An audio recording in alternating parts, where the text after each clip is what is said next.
Welcome back, Mr. Opale. People drink your products. I mean, I have a colleague who takes a Coke every day with every meal. So if you eat 4 times... Coke, I used to drink 4 a day. Okay, wow. Thank you. I have a colleague, I personally drink Fanta before every meal. I stopped that like years back. But before every meal, I take a bottle of Fanta. But so... Are you telling me that I'm dying? I mean, based on this judgment. No. So what exactly are you talking about? Good. Just like I reiterated, mentioned earlier, that every country has its own standards. And Nigeria is not an exception. And NAFDAC is the agency that actually regulates and enforces the implementation and compliance to these standards. And by all known standards, NBC has complied with all the local standards, which are also derivable from the international standards. What are the standards that you have been outlining to? What are the standards in terms of benzoic acid and all Yes, we have a codex. We have a codex standards, which is a global standard.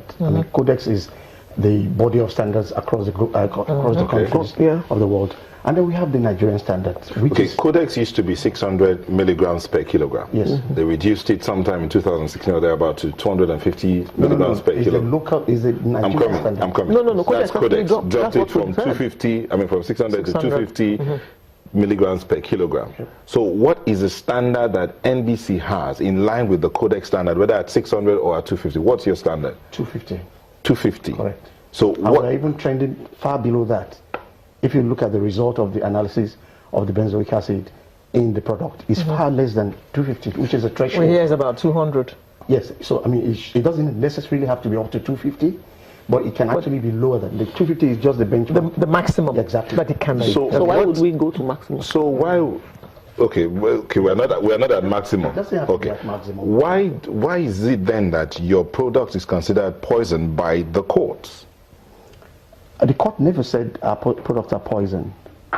The court actually absolved NBC of any negligence. If you go to read the judgment. Okay, so why would the court ask NAFDAC to compel you to put a warning on your product? That's exactly what we're saying. That it's based on the fact that NAFDAC is the only regulatory agency in Nigeria that regulates them and enforces the implementation of all local standards within the country. Yeah.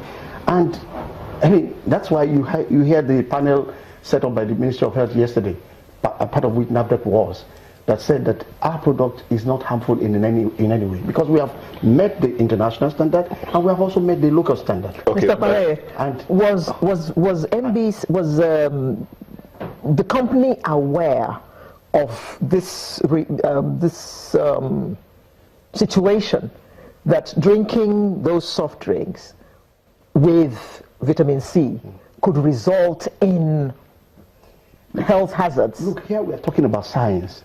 There's no scientific Was data. your company aware of this? Of course, we know by scientific deductions that... So why did you not warn us all these years? No, listen, there are conditions under which these products, when mixed or consumed together, could be harmful. Is heat not one of those conditions? Heat of...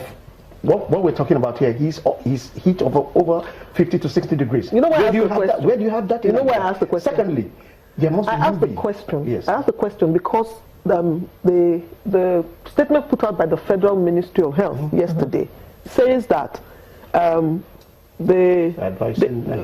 not even that. Okay. That they were trying to defend the situation, the issue that was taken to court, that the person did not get permission from NAFDAC to export because the temperate regions, you understand, like ours, require a higher level of benzoic acid so that the product does not start to develop microorganisms. Okay? Now, when I read that statement, I put it in reverse. There are a lot of these foreign drinks that come into Nigeria that that people just see it on the shelves and buy it and import it here. And their standard is lower. And if by what the ministry was saying to us yesterday, 250 was what would ensure that within a temperature region it will not become microorganism dead.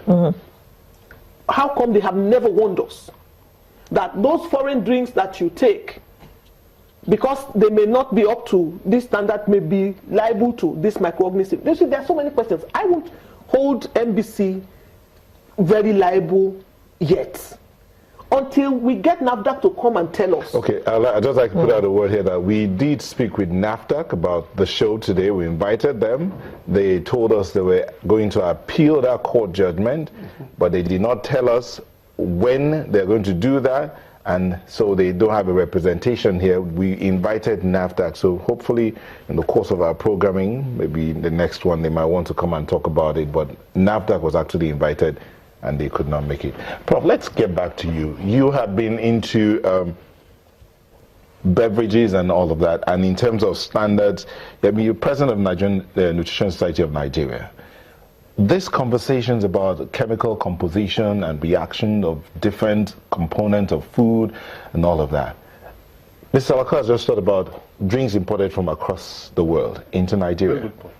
Our standards here, which are supposed to, based on that statement by the ministry, to keep the drinks from growing microorganisms because of our temperature. Because of our temperature, are higher than the standards of the UK, where some of these drinks come from. How would that work? I mean, seeing that the ministry is not even informing us that this might also be dangerous to you, how do we go ahead? Thank you so much. I think that there are so many issues here, very complicated, very, very complicated. First of all, from what you have said, this particular incident is still in court. So I'm very reluctant to talk too much town on here. Number two, I've said earlier on, we have issues with the Federal Ministry of Health, with NAFDAC, with SON, all the regulatory agencies. Let me say why I've mentioned that. In other places, this wouldn't have gotten to this stage. The procedure, the processes for establishing standards should involve true stakeholders, not my friend, your friend, because I'm the director, so I call the man from my village to come on the panel. No, it will come from a group of scientists who are really working in the field. This is what led to the formation of the Nigerian Beverage Panel, which is independent of all this now. So having said that, let me say that I want to avoid talking about a court case. Let's talk science now. Pure science, nothing else. First of all, the use of benzoic acid is worldwide.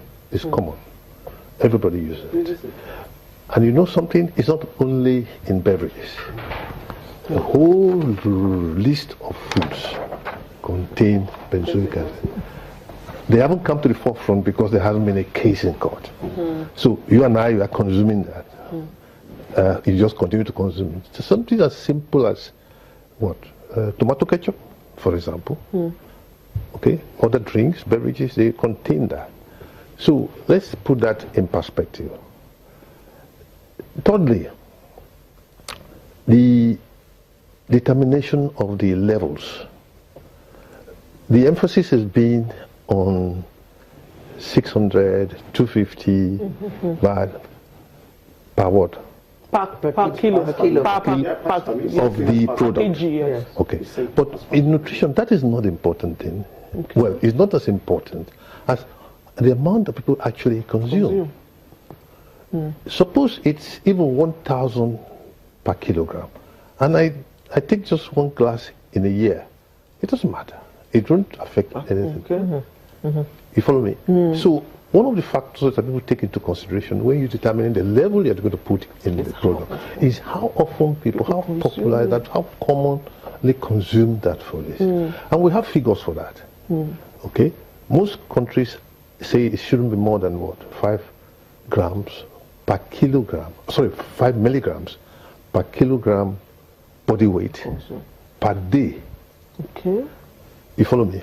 To us, that's more important than the amount that. And so the emphasis has been wrongly put now on the amount that these people are putting in their product.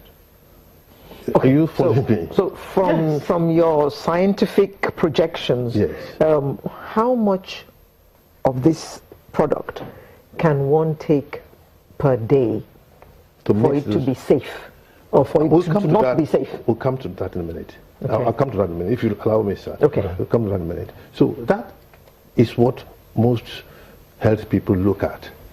the amount that is being consumed per day, per kilogram body weight. So somebody who is very heavy, somebody who is light. So that is it.